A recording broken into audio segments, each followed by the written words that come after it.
This is Empire Sports Alliance, Unfiltered. No fluff, no filters, just the real side of sports. We're talking athletes, coaches, agents, doctors, executives, the people behind the scenes who actually move the needle. From building careers to surviving the grind to winning off the field. This is where real conversations collide. Welcome to another episode of Empire Sports Alliance Unfiltered. I'm Ronnie, I'm the wealth guy. I got my co-host Eric. Hi, everyone. Yeah. And today we got Teresa on. Welcome to the show, Teresa. Thank you. I appreciate you and Eric having me. Excellent. So, Teresa, you have worked in sports. Maybe we start out with a little bit of your journey and your background, but basically you have set up your own agency, Unleash. So why don't you just give us a little bit background in terms of like the sports that you played personally, but then also in terms of like what made you set up that new sports agency focused on women's sports? Absolutely. I competed in volleyball, basketball. I did track and field, team handball, and softball, or fastball is what it used to be. And then I also skied and played tennis for fun. So I competed in many, many sports. I was a multi-athlete. And unfortunately, when I graduated and, there was, I guess, the opportunity, okay, what do you do from here? There was no professional sports when I was playing. So it was one of those, decisions I made to focus on the business side of sports. Got my degree here at the University of Alberta and had some amazing positions. But then I realized that there was, some things that were missing, especially with girls and women in sports and Olympic athletes specifically. Where they were holding down many, many jobs, sometimes 2, 3 at a time. And, there were challenges where, funding was concerned and sponsors and speaking engagements and things like that. So I decided to take it upon myself that, I love the business side of sports and just wanted to help these, Olympic athletes. And I thought, at the end of the day, if I can keep one girl playing sports or, a woman to continue with her sports, career or continue playing sports professionally or competing at the Olympic level, then I feel like I've done my job because that's very, very important to me. Nice. How do you feel like your way in terms of like you competing in sports yourself has kind of, shaped your practice in terms of how you, represent and, kind of advocate for your athletes? Yeah, no, it's very, very important to me. I think it plays a role. Athletes, as you know, make amazing entrepreneurs, right? Because of what we go through and we experience and the skills that we develop, right? Especially leadership and motivation, determination, all that, right? So I use those skills and my personal experiences to do what I do today. It's interesting how I know here the UMBA is like growing like weeds now and getting extremely popular and the contracts are getting bigger and everything. But like you said, I traveled the world with the Olympic swimmers from multiple countries. Swimming, people think about it once every 4 years, let's be honest, for the Olympics. And it's hard for the females. So how do you overcome some of the contracts with the smaller stuff, especially the Olympians that are only really in the news once every 4 years? There's a few different things, that we really focus on. And one of them is it is unfortunate, as you say, that a lot of people don't pay attention until it gets closer to the Olympics, right? Which is just reality, right? So I think currently we've done a lot better by, partnering up with those companies and businesses that don't want just the, popularity or the thrill of it at the last minute, but they're there for the long haul, right? It is important for them to see that story of the athlete and them developing and their story along the way and leading up to the Olympics. That's getting more and more important to people. It's just like, in the media, we want to hear those athlete stories now. It's so important. How did they get there? Why did they get there? What was their journey along the way? What was important to them? What was their failures and what did they have to overcome? So now I think companies are aligning with those sorts of athletes. So now it's not just before the Olympics, right? So you have to be strategic, I find, as well. So you research or you communicate with, those companies that, say, for example, really want to focus on girls and women in sports. They want to play a role in doing that, right? Or whether they want to set up their own, say, for example, staff meeting where they want to bring in the girls, they want to bring in the female athletes, right? Because of what their messages are, what they're getting across to their staff members. So that's how I do things strategic. I want to align with important things like that. And even male allies now, I think is so important. I don't think that's something that we talk about enough in girls and women in sports is the male allies, right? So it is really important to have them with that support and back us and want to get involved. And you're seeing that even professionally. You're seeing the males now, even the male professionals, step up and they want part ownership. They want to invest in women's sports now. So that's what I do specifically, Eric. Well, even to your point, I just watched, was it Christie, boxing movie? The female who, got abused and almost killed, and how she rose and did her whole career. I mean, it's an unbelievable story of what she's overcome and got back in the ring. It's inspiring. And then even we just interviewed one of my ex-swimmers, Jessica Hardy, who had to go through the whole thing, and now she does a lot of speaking engagements. So I think that would be a big thing also to get the women out, like you said, sharing the story because it's important. It is very important to have that voice, right? I think is very key. Like myself personally, it took me a very, very long time to be completely transparent. I mean, it was, and surprisingly, because I take myself as a very strong-willed, woman, right? And I'm very independent and whatnot. But I found myself holding back and not wanting to share some of those stories that I went through. And I look back and it really took some digging, some soul searching as to why. And I thought, some of it's maybe embarrassing, or maybe I just found it like too negative, and it's just different feelings, right? Because the things that I went through in my sports career, it was very much a male club, right?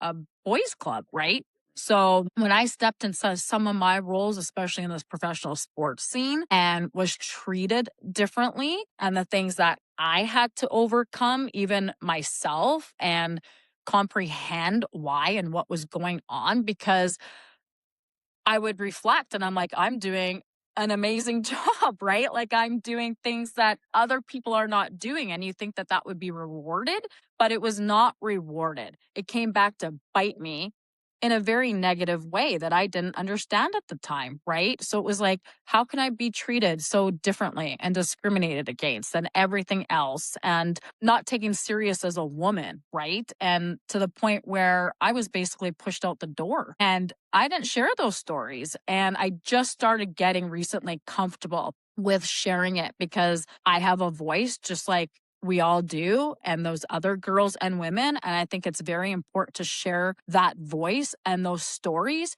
because I know there's so many others that can relate to that. And again, if that is other people going, wow, I went through that, I didn't expect that from her, or okay, it's not just me. There is, something else going on here, but I can do it. And it's not going to stop me, and I'm going to prevail, and I'm going to persevere. And if that just makes somebody comfortable where they either share the story or they keep going or they don't quit, I hands down give myself a hand, or anybody else who does that, because that's important. Yeah, unfortunately, a lot of women do not share their story and keep it to themselves. I mean, is there anything you would want to share to let someone listening know, like, hey, it's what I went through. It's okay. This is what we do. Yeah, well, first off, I think, Eric, I'd love to say is don't quit. Don't let anybody stop you from doing what you love and what you're passionate about. Don't take no for an answer. Don't let them hurt who you are, whether it be your ego or your confidence or your ability to do what you truly want to do. And I think you just keep going at the end of the day. And I mean, yeah, there are a few different examples. I know when I was younger, I wasn't even in the sports scene yet. And I will say that even when my younger self as a high school student, when I was graduating, and I remember going around the room and you have to write down what you wanted to become and what your, professional goals were, your career goals. And He wrote them down, and he was actually one of my favorite teachers at the time. I remember Mr. Hughes. And he went around and he said what, you wanted to do, your career aspirations. And I remember clearly like it was yesterday. I was so devastated when he came to myself because this is somebody I looked up to and respected, right? And he read what I'd said, and it's basically doing what I'm doing currently. And he actually said, you know what, Teresa, it's a male industry. I think you should think of something else to do. I was like, come again? And he was like, yeah, I think you need to come up with another career because no girls and women are in this industry. It's an all male, it's dominated, and I could not believe my ears were hearing this from someone that I looked up to. And I was just like, wow, you know what? No, I'm going to show you and I'm going to prove you wrong. This is what I want to do. I'm not going to take your words to hurt me, break me down, lose my confidence, or to change my career aspirations. Like, this is my goal. And I'm going to show you that despite what you've said, I'm going to overcome all the obstacles and hurdles, and I'm going to do exactly what you're telling me to do. So I used it as inspiration. I used it as a boost of motivation, and that I'm going to come back and I'm going to show you and prove you wrong. And that's what I did, right? So that, and even like I said, I worked with a professional sports team. I came in and I was the only female in that department. And long story short is that I broke all the, I guess, goals of that department. And I was doing double and triple what the goals were supposed to be met. And they couldn't believe that I was doing this, especially because I was female. And it came to the point where I was accused of being dishonest because they couldn't believe that. How can a girl walk in here and do this well? And she's just killing the boys, like all the males. Sorry, go ahead. What sport was that?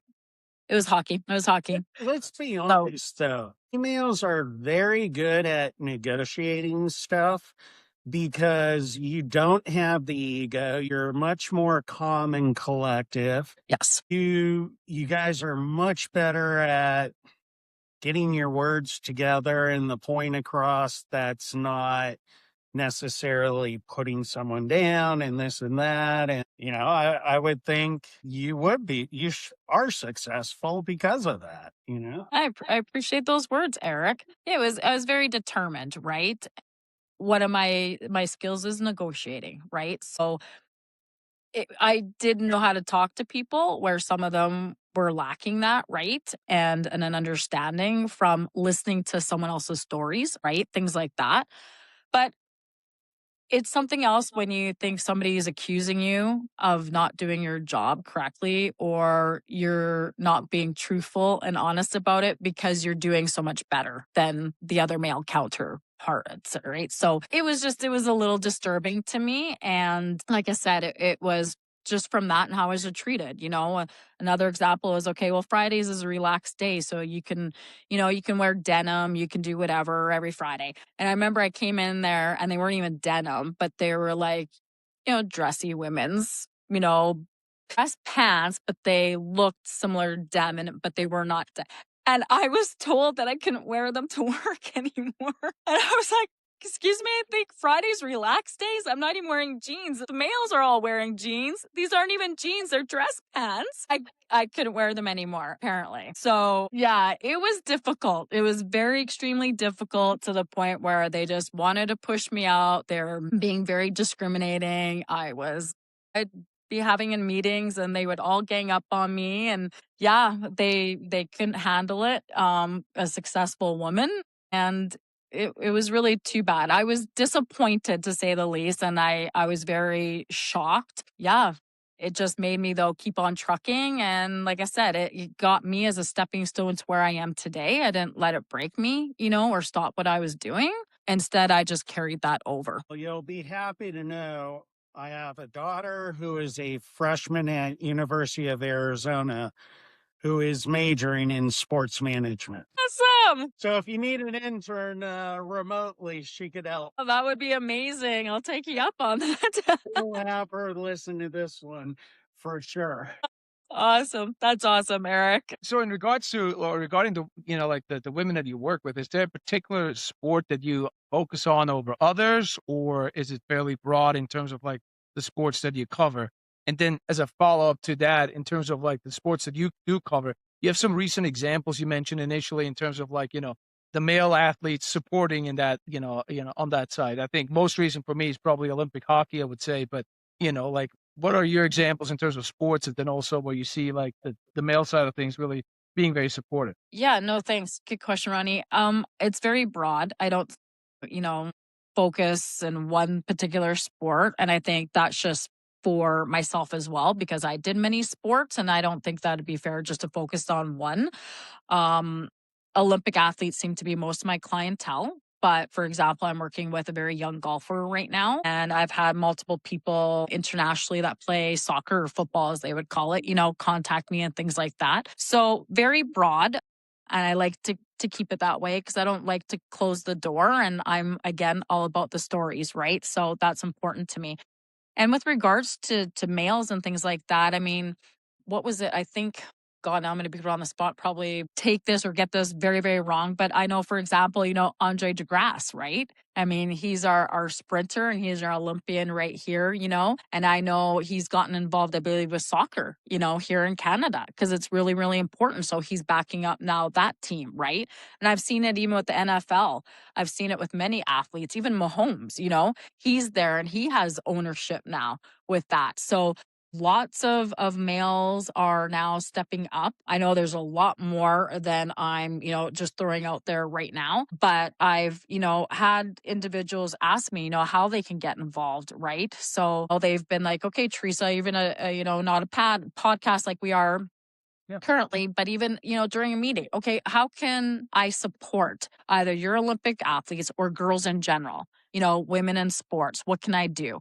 And of course, you're aware, I mean, the PWHL has expanded, people are getting involved in there. Males want to do that because a lot of people like Eric, you have girls at home and that play sport, and it's honestly, you see it, you be it, right? And that's so important. And I've had multiple fathers in the last probably 4 to 5 months talk to me about that and ask me how they can support that, because they have daughters and they want them to be strong and they want them to be independent and push through all the trials and tribulations. And they want positive role models, which is key. And I think that's also why they want to get involved. I mean, of course, some do it because the monetary, I mean, the investment. Now's the time to get in. It's not just momentum, it's a movement right now, right? But others want to because it's true to their heart and they want to make a positive impact and they want to make a difference. And the way that they're going to do that is if they get involved themselves and they want to have their daughter see those positive role models. And they also want to see their father getting involved because it's important to them, because they feel if their daughters see that, then the chances of them staying in sport are even, increased. I remember a couple years ago, I was told one of the best sports a female could be in going into college for scholarship and financial reasons is women's golf. Like, colleges are starving for it. Is it still the case? I think it still is the case. I mean, it's interesting you just said that, because I believe it was 1 week ago here in Edmonton that they actually had an article out saying how important it is for women's golf, because they have a championship here played. I can't remember exactly if it's the 5th year or not, but it's for, a while. And the importance of getting involved in the community, but the business side as well. So it was very, very important to them. And they were saying how increased it was, in population, but also the increase of investments and how people want to get involved and how important it is, right? So I think, yes, athletes themselves, because the money is getting better, obviously, and whatnot, but just more opportunity as a whole, investment, playing, community, socialization, all that stuff, right? So it is. To answer your question, it definitely is. And I think, well, I know I was hearing some other people talking about tennis being strong and stuff like that as well, right? So there's a few sports, but I would agree, Eric, that the golf is right up there. Yeah. So from a business aspect, and again, women's in sports now, college pros, as well on the Olympic side of things, where do you see, in terms of, and Eric, you mentioned it initially, the financial gaps kind of like that currently exist with male and females? Where do you see the biggest gap? Is it just, the way they get paid? Is it endorsement as well? Is it all over? And then on the flip side of that, you mentioned it a couple of times, the untapped kind of opportunities on the sponsorship side. What women's sport? Is it golf? Is it tennis? Is there other, soccer, volleyball, where there's a lot of opportunities for, sponsorships to get involved, and now it's the right time? Again, it's two questions, I guess. Now's the perfect time, because what's going to happen is the investments are going to increase, right? The value of those teams are going to increase. And currently right now, women's sports teams are increasing. All the leagues are increasing. So what's going to happen is, if a person wants to invest, they're going to have to put in a lot more money, right? So now's the time to do it, because I'd mentioned it's not just, a moment, it's a movement. The sports landscape of women's sports is booming right now. It's growing.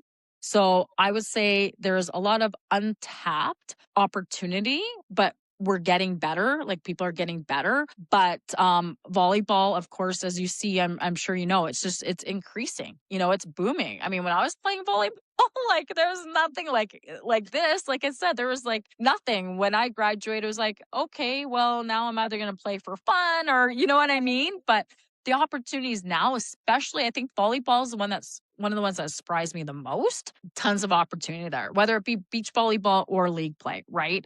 So many opportunities. I've actually had a discussion with somebody actually in the US recently to try to help them out with a partnership, like one of the female athletes, Olympians, to help out with her camps and to help out with sponsorship and whatnot. So Canada and US, as I'm sure you know, is a little bit different, right? But it's exciting when you have those opportunities to partner up together and help one another out. And sorry, Ronnie, what was your first question? I'm sorry. No, the first question was in terms of the financial gaps, and then the second part was the untapped sponsorship opportunities, right? So I guess, where are the gaps, but then also where are the opportunities, so to speak? Lots of gaps. I mean, on both, whether it be media rights, whether it be the sponsorships, even the speaking engagements. I've seen that, what the women are making are not as much as, the males, but definitely even what they're paying. I mean, what the WNBA, we all know, have the new collective agreement and whatnot, which is obviously increased. I think the most that they're getting paid now is 1 point or whatnot. That wasn't years ago. I mean, years ago, yeah, Eric, you're like, yeah, right? Like nothing what an NBA play. I mean, the gaps, whether it's soccer, I mean, some of the soccer, of course, they've taken the strikes, and if you don't have equal pay, we're not playing, things like that, which have helped out. Tennis, I mean, there's gaps. They're talking about doing some equal, tournaments as well, for the amount that they're getting paid for the winner, the finalist, the woman versus the man. But heck yeah, no, there's so many gaps. The differences are insane. I mean, they're getting better. They're getting better. We're getting there. But honestly, there's so much more to do. No, absolutely. No, let's be honest. There's no comparison at all. I mean, what they make, the woman, compared, there's not even a comparison. It's quite revolting, to be honest. Is a UNBA team bringing in, from a sponsorship side, ticket sales, jerseys, compared to the NBA side? Because obviously that is going to come into play also. Right. Yeah. And that's what a lot of people say. I mean, you look at the viewership, right? And you also can't compare that, right? And even merch, I mean, with the women's, let's be honest, not that long ago, not many merchandise was being sold, right? There wasn't much, coming out from there as an investment. But now, I mean, soccer, even rugby, I mean, there's some jerseys that are selling out all the time, right? So they're getting better. Things are improving, ceilings are being broken, but there's so much more growth and more that we have to do, as a collective. There's just a lot more that we need to do. But at least we're taking steps, I guess. So that's great. But I want to see more. So let me ask you then, from a viewership perspective, you guys just mentioned it, because I read articles a lot that maybe a critical question, but what do you say to somebody that says, hey, you know what, the women themselves don't necessarily tune into the WNBA plays. They watch the NBA themselves. Where do you see the level of support from, like, a female viewership when it comes to, like, hey, am I watching an NBA game or WNBA game? Where do you see that? Where do I see it? Yeah, in terms of, like, what I'm reading is females themselves so often enough do not support these leagues. They'll watch the male players. Is there any truth to that? Is that not what you're seeing? I'm not hearing that at all. I'm hearing different. Even, for example, like, what is it? The sports bra, they're franchising out, they're watching women's sports. I mean, they wouldn't be doing that if it wasn't popular and they weren't filling up, right? The women that I'm seeing here with the, tempo is starting here, in Toronto, and a lot of the teams in the PWHL. And now we have our own soccer league, they're filling up. People are talking about it. I mean, I see all the signs from those little girls and, they're there. Like they are smashing records. The thing is, they're not even breaking them, they're smashing them. So viewership is at an all-time high. And I'm seeing and I'm hearing something completely different. How do you see in terms of when we talk about the collegiate level, in terms of like how should a female athlete that you might represent approach, from an NIL perspective? How do they approach it differently? Should you approach it differently, than from a male perspective? I guess strategy overall in terms of getting these deals, etc. Yeah, I think you have to be very strategic. I mean, I don't do a lot of the NIL stuff to be completely transparent, right?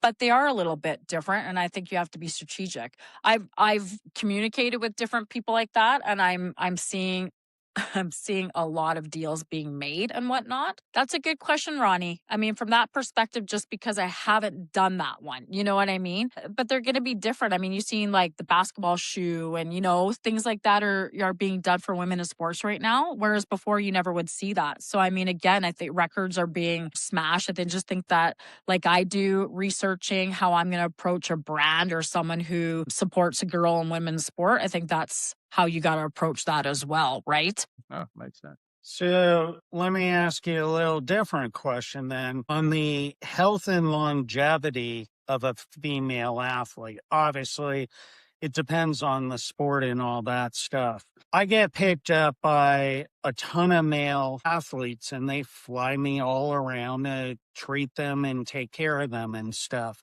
With the Olympic athletes, they don't make as much and they want me to go around, but a lot of times they can't pay for anything and stuff. How are your female athletes staying healthy, and what are they doing if they're not getting the money, in a sense, to bring someone like me along? What are they doing? Figuring it out themselves? Or a lot of them, unfortunately, do. A lot of them. I remember one of the Olympic athletes here during COVID, for example. It's a little bit of different times, but even kept it going until now. Actually turned the garage into a personal gym. Went online, hired the stuff. It sounds really awful, but it's true.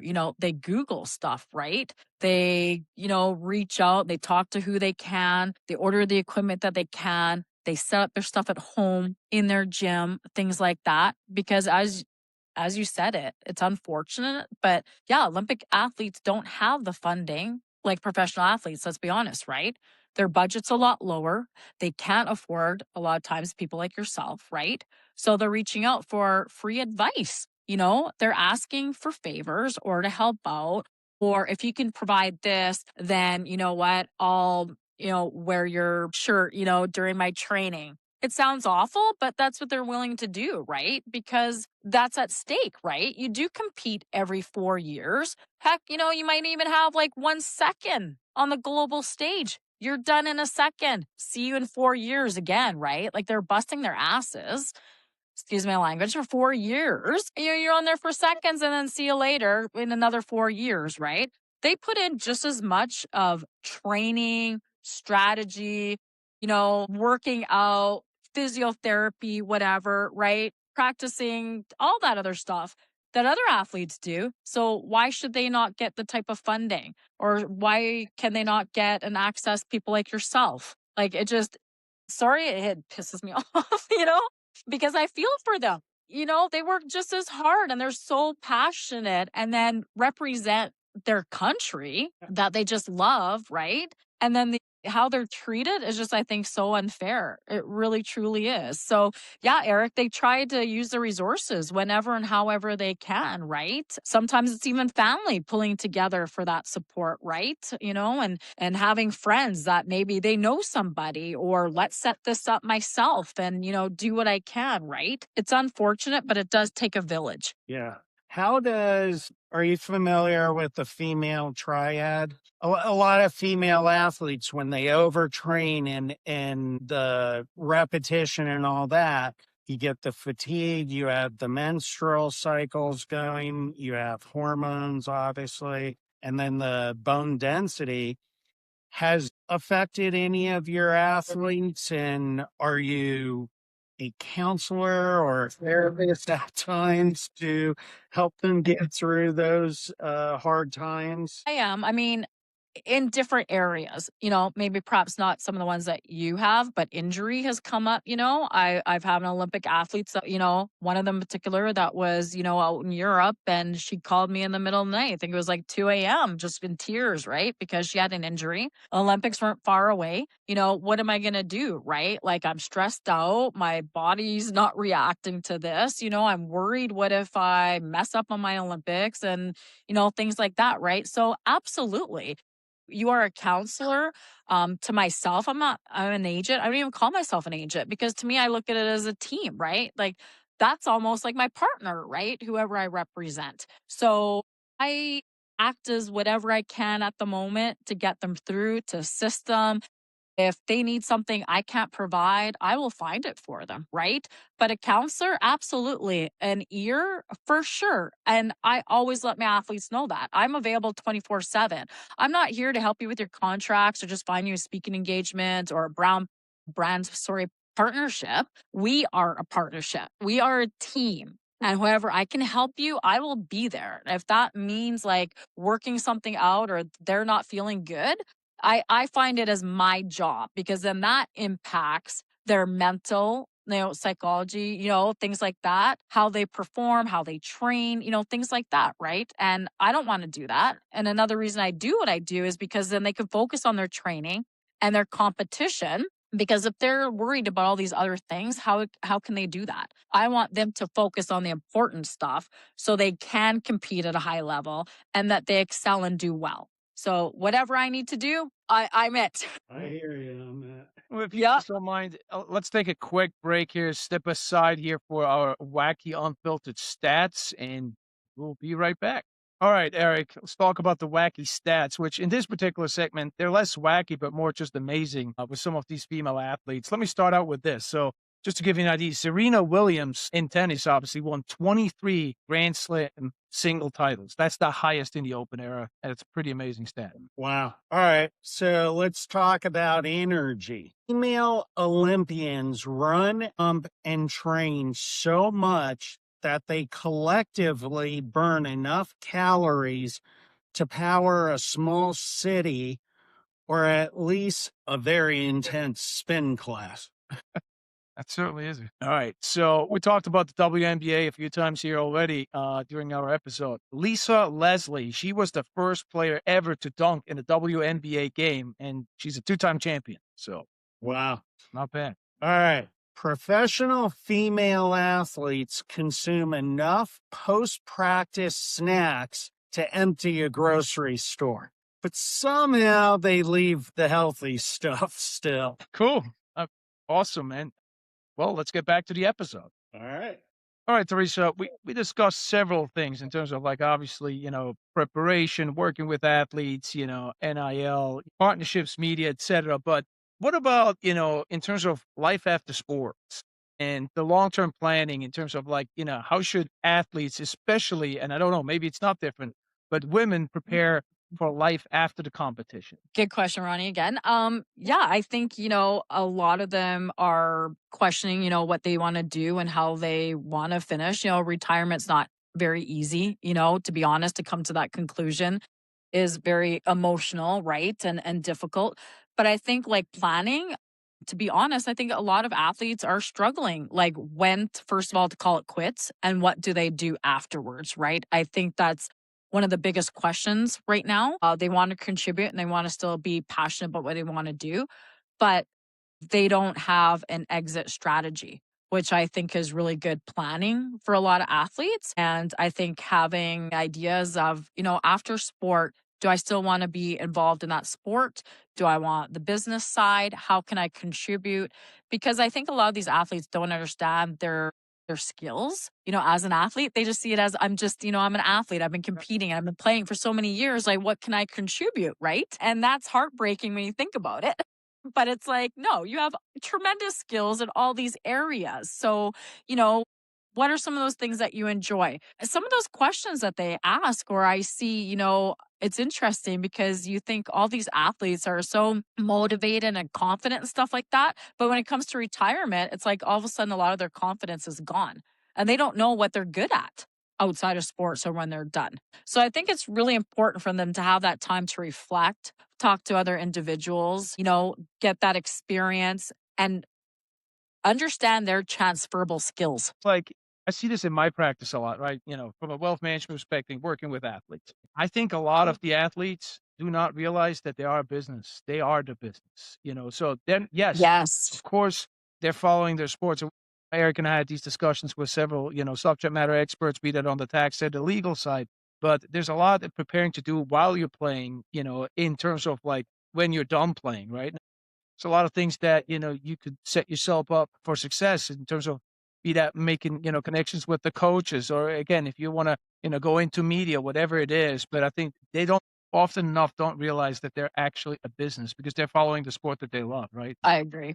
I totally agree. And they are the business, right? And yeah, they can pretty much do anything that they want because of their skill set. Well, and I think the other side is unfortunate. Like, I'll take my daughter. She played soccer and softball through high school, and she didn't really pursue it for college at all. And it was more in the sense, all right, I'm not going to be a pro player and stuff like that. So it was easy to drop out and then focus on what she wanted to do. But I would think a lot of even just collegiate female athletes have such a leg up on either a male non athlete or a female non athlete if they're going to go to a company, that a company would want to be able to promote them and say, hey, we have a D1 softball player or this or that.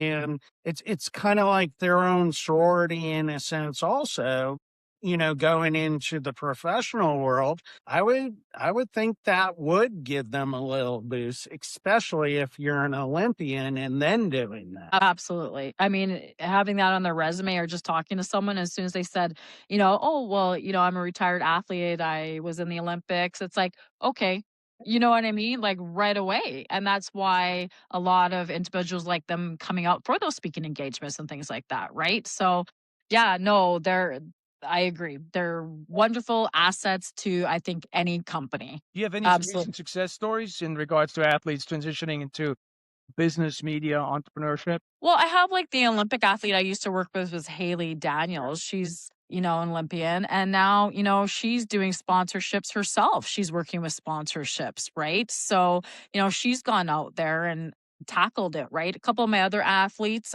they've gone on to some entrepreneurship.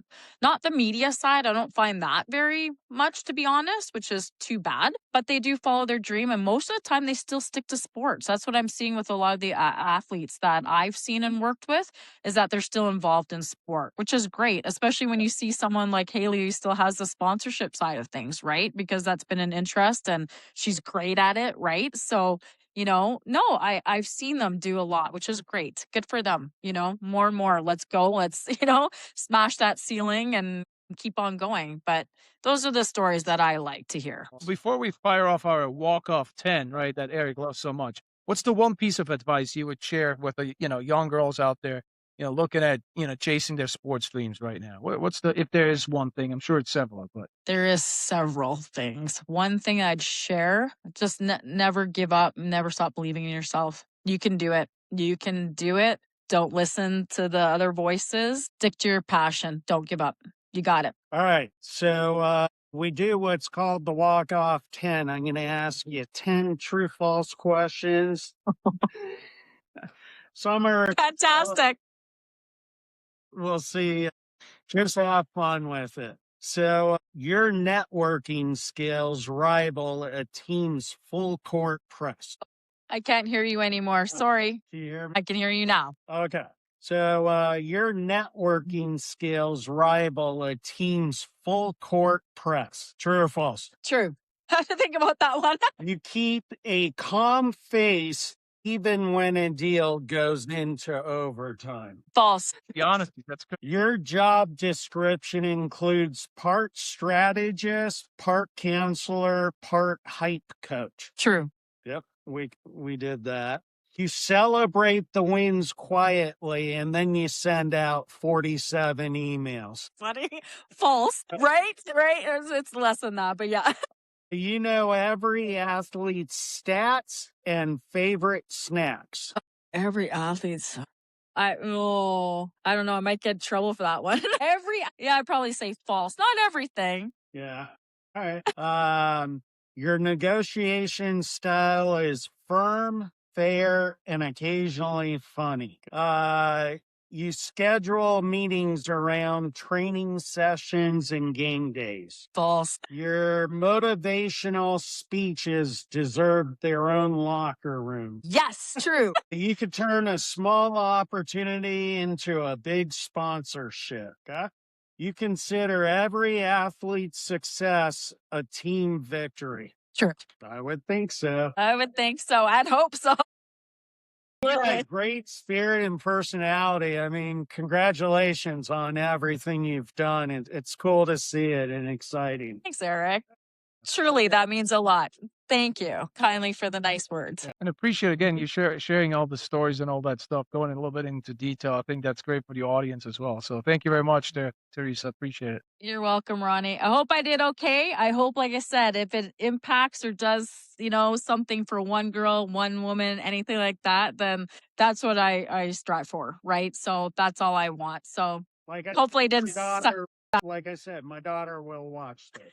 So Oh, that's awesome. that's her. Give me some feedback. I can take criticism too. I'm all good with that, right? That's how you grow, right? Positive or negative feedback and criticism, that's the only way to do it. It's good.